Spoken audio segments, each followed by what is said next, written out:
Friends మా ఇంట్లో అయితే జొన్న రవ్వతో ఉప్మా చేసుకున్నా అండి నేనైతే. మీ ఇంట్లో ఏంటో కామెంట్ పెట్టి మీరేం తిన్నారు బ్రేక్ఫాస్ట్ ఇవాళ. మా ఇంట్లో అయితే ఇది.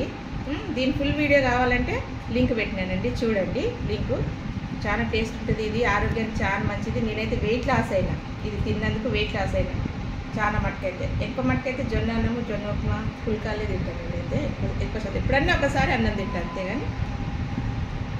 మీరు ఇది చేసుకొని తిని చూడండి, ఉప్మా ఎంత టేస్ట్ ఉందంటే అంత టేస్ట్ ఉంది.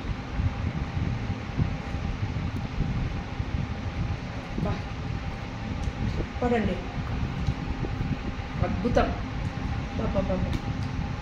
చాలా బాగుంది. మామూలు ఉప్మా కంటే ఈ ఉప్మా చేసుకొని తినండి మీరు, చాలా బాగుంటుంది. సూపర్. మీరు కూడా చేసుకొని తినండి. నచ్చితే ఇంకా లైక్ చేయండి, షేర్ చేయండి, సబ్స్క్రైబ్ చేయండి, గంట కొట్టండి. బాయ్.